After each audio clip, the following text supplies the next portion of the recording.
আমরা মাঝে মাঝে দেখি হিস্ট্রি ব্রাশ টুল, বাট অনেকেই জানি না এই হিস্ট্রি ব্রাশ টুলটার আসল কাজটা কি।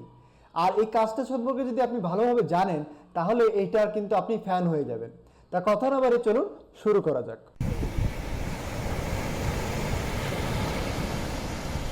আসসালামু আলাইকুম, আমি শরীফুল ইসলাম, স্টার্ট শরীফুলের পক্ষ থেকে স্বাগতম। আজকে আমি হিস্ট্রি ব্রাশ টুলের বেসিক এবং অ্যাডভান্স কাজ দেখাবো। এটা দিয়ে আসলে চমৎকারভাবে বিভিন্ন রকম কাজ করা যায়। অনেক সময় দেখা যায় আমরা বিভিন্ন রকম কাজ করি, সে আমি একটা ব্রাশ টুল নিলাম, নিয়ে আমি হয়তো বা কোথাও স্কেচ করলাম, যাই হোক, কিংবা কোনো একটা এরিয়া হাইলাইট করার জন্য আমি হয়তো বা সিলেক্ট করছি, কিংবা কোনো কারণে আমি হয়তো বা কোনো জিনিস পরিবর্তন করলাম। এখন একটা জিনিস খেয়াল করেন, আমার এখানে কিন্তু বিভিন্নভাবে আমি কাজ করেছি। এখন কোনো কারণে যদি মনে হয় যে না আমার এইখানে একটু ভুল হয়ে গেছে বা এইখানে একটু ভুল হয়ে গেছে, এইটাকে আপনি রিকনস্ট্রাক্ট করবেন কিভাবে?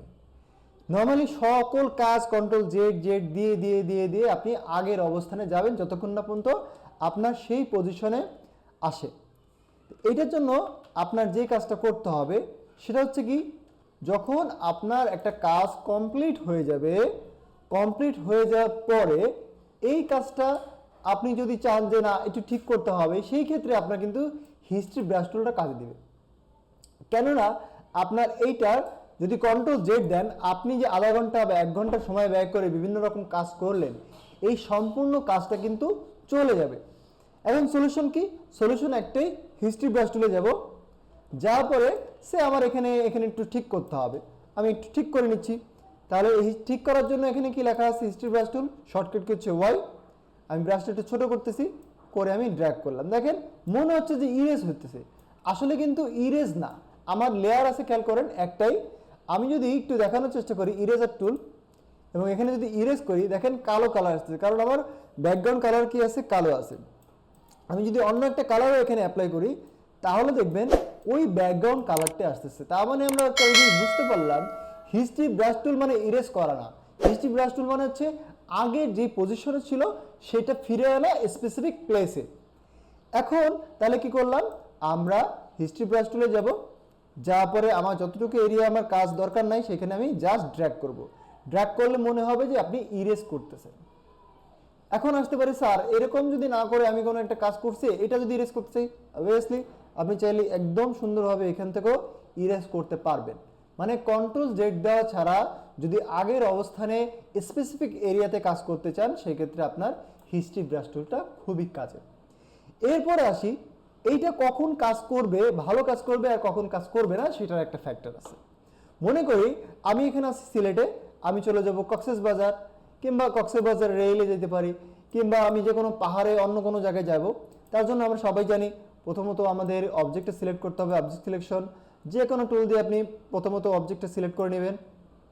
অবজেক্টটা সিলেক্ট হয়ে গেল, সিলেক্ট হওয়ার পরে আপনি এখানে কিন্তু পারফেক্টলি সিলেকশন নাই, এখানে বেশ কিছু সমস্যা আছে, বা আমি চাইলে ইচ্ছাকৃতভাবে উল্টাপাল্টা করতে পারি। যাই হোক, এখন আমি এটাকে একটু ল্যাসো টুল দিয়ে ইচ্ছাকৃতভাবে একটু এক্সট্রা এরিয়া আমি নিয়ে নিচ্ছি, আবার কোথা থেকে আমি মাইনাস করতেছি, যাতে করে আপনারা ঠিকঠাকভাবে বুঝতে পারেন যে আমার এটা কি হলো।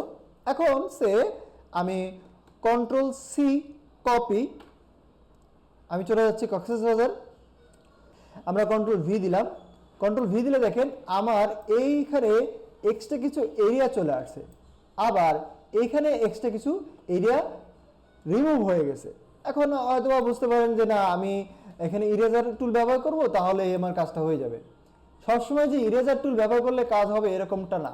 কখন আমরা ইরেজার টুলটা ব্যবহার করব, দেখেন এখানে এক্সট্রা আছে, এক্সট্রা যেহেতু আছে আমরা নর্মালি ইরেজার টুলে গেলাম, যাওয়ার পরে আমি এখান থেকে ইরেজ করে ফেলছি, হয়ে গেল।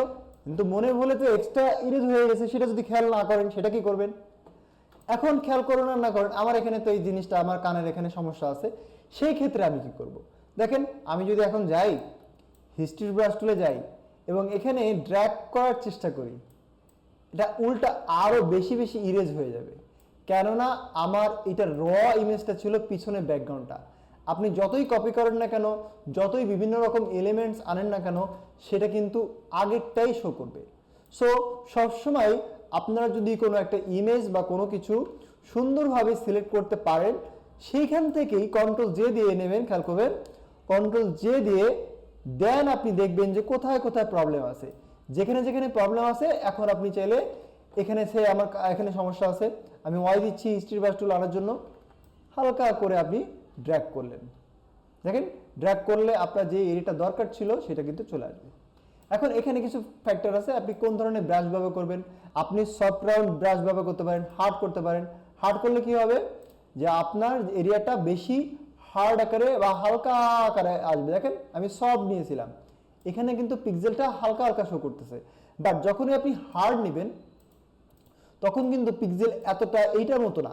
খেয়াল করে দেখেন আমি এই পাশটাই দিয়ে বোঝানোর চেষ্টা করতেছি, এইখানে দেখেন আপনার পিক্সেলের নিচে যে ট্রান্সপারেন্ট এরিয়া এটা কিন্তু শো করতেছে, কারণ আমার তখন ব্রাশটা ছিল কি সফট রাউন্ড ব্রাশ, আর এখানে যখন হার্ড নিলাম তখন কিন্তু হার্ড হয়ে গেছে। বাই দ্য ওয়ে, যদি কেউ ব্রাশ সম্পর্কে জানতে চান এই মুহূর্তে ভিডিও ডিসক্রিপশনে আমার ব্রাশ টুলের ক্লাসটা দেওয়া আছে, এছাড়া এই মুহূর্তে আই বাটন থেকে আপনি কিন্তু ক্লাসটা দেখে নিতে পারেন, অথবা আমার ইউটিউব চ্যানেল থেকে সার্চ করেও দেখতে পারেন। খেয়াল করেন এখন আমাদের কি দাঁড়ালো, যদি কোনো কারণে ভুল হয় সেক্ষেত্রে আমরা ইজিলি হিস্ট্রি ব্রাশ টুলের সাহায্যে রিকনস্ট্রাকশন করতে পারি। তবে এটা সাবধানে করবেন যাতে করে আপনার কাজ হয়ে যাওয়া পর্যন্ত হয়, এক্সট্রা এরিয়া নেওয়ার চেষ্টা করবেন না। যাই হোক না কেন আপনি এইখান থেকে জিনিসটা ঠিক করে নিয়ে দেন অন্য কোনো ব্যাকগ্রাউন্ডে যখন আপনি ব্যবহার করবেন তখন এটা ইজিলি ইউজ করতে পারেন। এই গেল হচ্ছে আমার নর্মাল কাজ। এইবার আসতেছি, যদি এমন হয় যে আপনি এটাকে কাজ করতে গেলেন কিন্তু কাজ হলো না, কখন হবে না সেটা আমি বুঝিয়ে দিচ্ছি। খেয়াল করে দেখেন এই ইমেজটার একটাই লেয়ার একদম র ইমেজ আছে, আমি কোনো এডিট করে নেই বা রিস্টোর করে ফেললাম। এখন আমি চাচ্ছি এটাকে কোনো কারণে হিস্ট্রি ব্রাশ টুলে কাজ করতে। এখন আমি আবার একই কাজ করতেছি, প্রথমত আমি একটু ক্রপ করে নিচ্ছি। হ্যাঁ, আমি এই এরিয়াটা একটু সামান্য ক্রপ করে আমি এখন ওকে দিলাম, ফাইন। এখন আমি অবজেক্ট সিলেক্ট করলাম, এই সিলেকশন করলাম, যারা অবজেক্ট সিলেকশন দেখেন না অবশ্যই ইউটিউব চ্যানেল থেকে দেখে নেবেন, আমার হয়ে গেল। আপনার ইচ্ছা মতো করে সিলেক্ট করে নেবেন, আমি কন্ট্রোল জে দিচ্ছি। দিয়ে দেওয়ার পরে দেখেন আমার হাতের এখানে বা ক্যাপের এখানে বেশ কিছু সমস্যা কিন্তু আমরা দেখতেছি, এখানেও বেশ কিছু সমস্যা আছে যেটা আমার সম্পূর্ণ আসে নাই, বেশ কিছু প্রবলেম আছে। কিন্তু যখনই আমরা হিস্ট্রি ব্রাশ টুল দিয়ে কাজ করতে যাইব তখন কিন্তু আমাকে পারমিশন দিবে না। কেন? এখানে কি বলতেছে, could not use the history brush tool because the current canvas size বলতে আমরা কি বুঝি, যেটা আমার total area doesn't match that on of the history state, মানে আগের যে মেইন যে ক্যানভাসটা ছিল সেটার সাথে ম্যাচ করে নাই। তো কোনো কারণে যদি আপনি এটাকে রোটেট করেন, ক্রপ করেন বা ক্যানভাস সাইজ ইনক্রিজ অথবা ডিক্রিজ করেন তখন কিন্তু আপনার হিস্ট্রি ব্রাশ টুল কাজ করবে না, এটা সবসময় খেয়াল রাখবেন। যদি রোটেট করেন, দেখা গেল আমি ইমেজ থেকে বললাম এটাকে ইমেজ রোটেশন বা ক্যানভাস সাইজ ইনক্রিজ করতে পারি, ইমেজ রোটেশন 90 ডিগ্রি। এখন আমি যদি কোনো কারণে ক্লিক করি তাহলেও যে কথা বলতেছে সে একই কথা। আবার ক্রপ টুল হোক বা অন্য কোনো টুলের সাহায্যে যদি আমি একটু ইনক্রিজও করি তাহলে যদি আমি এমনিও যদি হিস্ট্রি ব্রাশ টুল ক্লিক করি তাহলেও কিন্তু হবে না। তার মানে আমরা যেটা বুঝতে পারলাম, হিস্ট্রি ব্রাশ টুল দিয়ে কাজ করাতে গেলে আপনাকে মাস্ট বি এটার র ফাইলটা ইউজ করতে হবে, দেন আপনি কতগুলো লেয়ার করবেন ফ্যাক্ট না, বাট র ফাইলটা আপনার দরকার আছে। আশা করি এই ক্লাসটা আপনারা খুব সুন্দরভাবে বুঝতে পেরেছেন। এরপরও হিস্ট্রি ব্রাশ টুল সম্পর্কে যদি আপনার কোনো এক্সট্রা মতামত থাকে বা কোনো কিছু জানতে ইচ্ছা হয় অবশ্যই আমাকে কমেন্ট করে জানাবেন। আর আমার চ্যানেল যদি এখনো সাবস্ক্রাইব করে না থাকেন অবশ্যই সাবস্ক্রাইব করবেন। খুদা হাফেজ।